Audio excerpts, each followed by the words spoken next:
Thank you very much. I want to thank Dr. Lazo as well as the Congress for inviting me to talk. I was given the task to talk about new choices in experimental methods in bariatric surgery. Yesterday for the pre-Congress, I talked a fair amount about the newer endoluminal approaches in bariatric surgery. I really want to focus on experimental, and the terminology I think should really be investigational surgeries.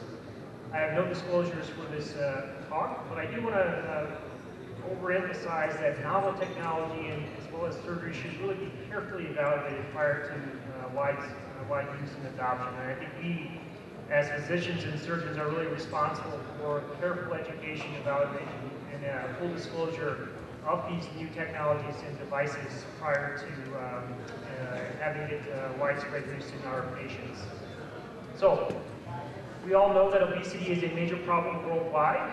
These are some of the projected numbers of obesity. The World Health Organization has predicted that over 2 billion adults will be overweight, and about 700 million will be obese by the year 2015. In the U.S., this problem has risen over the last 3 decades. And if you look at the incidence of obesity in adults, about 70 million are obese today. With 36 million being men, as well as close to 40 million being female. This is a little hard to read, and you'll see a table that really highlights the predicted obesity trends over the next several decades. By the year 2030, approximately 51% of individuals will be obese in the world, and about 10% or close to 10% will have severe obesity. So the problem is rapidly increasing, and if you look at this linear graph, unfortunately, I think this is a better representation of our trends of obesity. If you look at where we are today, from 1990 to where we are in the year 2010, and you can see the trends of obesity are exponentially increasing by the year 2030. And if you look at severe obesity or morbid obesity, those trends unfortunately are following the same pathway. These are the actual trends of obesity, and this is what the predicted trends of obesity will be by the year 2030. We all know what the indications for surgical intervention for the obese individual is. Unfortunately, these are still utilized as our current recommendations for individuals that have a BMI over 35 with major medical comorbidities, or individuals with a BMI of over 40, and still many of those have to have failed dietary and behavior modifications prior. The trends of obesity in the United States as far as surgical intervention rapidly had an increase in the early 2000s. By the year 2008, nearly 200,000 surgical procedures were being done, and if you look at worldwide, close to 350,000 procedures were in that same year. Now, the trends of what type of operations has continued to evolve, and I think this is important to look at where we are, at least in the United States. The number one operation in the U.S. was the gastric bypass.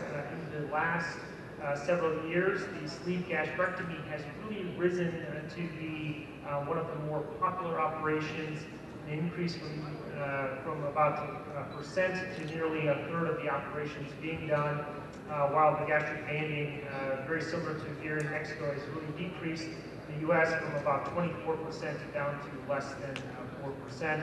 The gastric bypass seeing a similar decrease, but overall still having more than 50% of the therapy. More importantly, what we saw was a clearly adaptation of laparoscopy in the U.S. and very similar throughout the world, where open bariatric surgery is very uncommonly being done. If you look at why we should look at these operations and put them in the context of how we can better utilize them, our focus has really changed from just purely weight loss to really reduction in comorbidities. Most of our operations are focusing on metabolic illnesses, in particular diabetes, and the benefits of weight loss in all the different procedures is clearly perceived. You can see the different trends as far as overall reduction in diabetes in the majority of patients is going to be very favorable. It clearly led to the change in our own society from a purely focused on weight loss to metabolic surgery in 2007. This slide is also demonstrating the adoption not only of the procedures amongst the surgeons, but also different federations and different groups. And I think it's important to look at how many different societies have now really also decided to look at our surgical interventions in response to improvement in metabolic illnesses. The International Diabetes Federation, the ADA, and multiple other societies have now looked at these surgical interventions as truly tools in the treatment for their and our diseases. So if there's been such a wide adoption of these technologies and such a good result, why do we continue to look for new technologies and new procedures? I think that is continuing to evolve, and many of that is because of looking at the risk reduction that we may be able to achieve with some of these procedures, as you saw from the prior talk. Looking at diabetic response, in particular for the lower class of obesity, has now become the main focus. My focus in my talk is looking at some of these novel surgical procedures in looking at diabetic or metabolic changes. But you can look at much of the literature today focusing on the lower class of obesity and looking at the response to diabetes in those patients. This study was recently published last year looking at the role of bariatric or metabolic operations in patients that did not meet those criteria that were given by the NIH. Look at this group, obviously lower BMIs, class 1 obesity, and looking at the different procedures, the standard procedures that we typically utilize, including gastric bypass, the sleeve gastrectomy, as well as the biliopancreatic conversion. And there are a percentage of patients undergoing some of these procedures that are listed here as other, and I'll focus on those other procedures because I think those are some of the procedures that may benefit patients that have lower class of obesity or have metabolic illnesses. But overall, if you look at the results of BMI change as expected, even these lower class of patients will have some element of weight change overall, according to all the different procedures, and we'll focus really on this other group of patients and what do they have. If you look at the results of the patients in improvement in hemoglobin A1C, you can see the overall improvement in the majority of patients was over 50%. Of the various procedures that focused on diabetic response, you can see over here there is a group of the sleeve gastrectomy with ileal transposition, and how does that operation work and how is it improving diabetes. So one of the novel technologies or novel procedures that has looked at modification of the sleeve gastrectomy is using the ileal or jejunal ileal transposition. Essentially depicted here, you can see the sleeve gastrectomy, which many of us are familiar with, but then utilizing the distal ileum and interposing that ileum within a segment of the proximal jejunum has been shown to have a diabetic response and a diabetic improvement, albeit we're still far from understanding exactly what that physiologic or that neurohormonal response is, but there are studies out there looking at this type of procedure and having an improvement in diabetes. If you look at that same paper that looked at the overall complications, if you look at the other group, a number of these patients were the patients that had this sleeve gastrectomy with some form of ileal transposition. What we want to focus on again is complications overall, a very similar complication profile to our current procedures. Yet we have to be careful in looking at this data and see if this is going to be something that's going to be widespread use. Other novel bariatric procedures are really focusing on, again, the metabolic effects. The duodenojejunal bypass or the DJB, or the DJB utilizing the sleeve gastrectomy. And I'll focus really on these two operations and some of the literature that has been published on those, albeit that they're small case studies and very preliminary in their results. One of the earlier studies that looked at the experience in an Asian group of patients, these are from the Korean group, looking at patients that had type 2 diabetes in non-morbidly obese patients, looking at 1 year of results at one institution. Again, this was a small group of 12 patients having diabetes. The duration of diabetes was just under 7 years.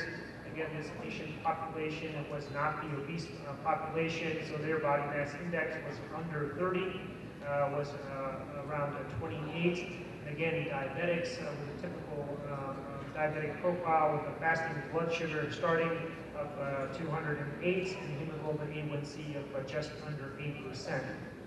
And again, these patients were followed for 1 year. This was the procedure that was done in that study. Again, this was purely a vaginal VJ bypass and not utilizing a sleeve gastrectomy, so there was no manipulation of the stomach itself. Manipulation was only at the duodenal wall.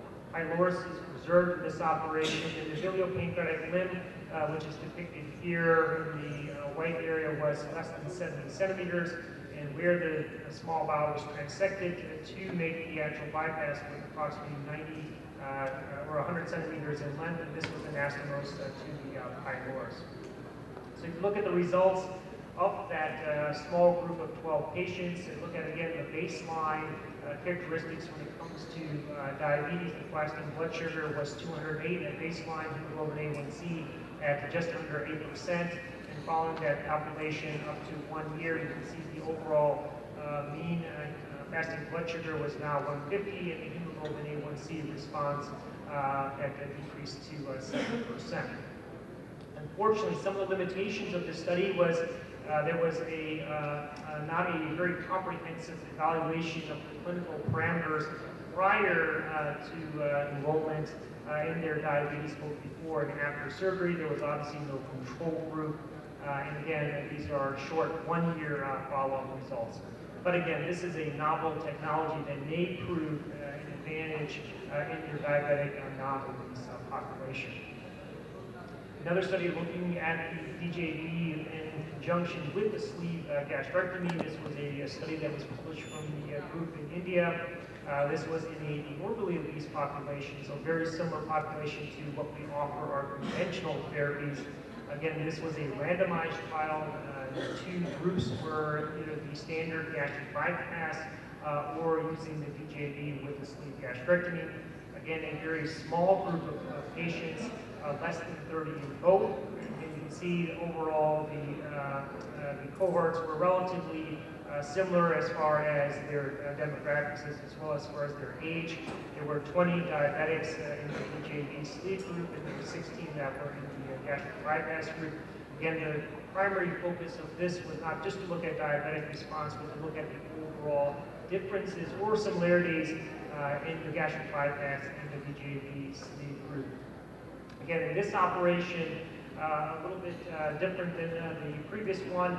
Here, the standard sleeve gastrectomy that's being performed, the actual biliopancreatic limb was 50 centimeters in length, and they had some variability on their length of their root or alimentary limb. It varied from 75 to 150 centimeters, and the paper there really wasn't a description of how they chose one versus the other, but there was some variability in that limb. And if you look at their overall BMI change and compare both the DJB group compared to the gastric bypass group, you can see at 12 months there was a very similar starting BMI as well as a very similar BMI at the end of that study.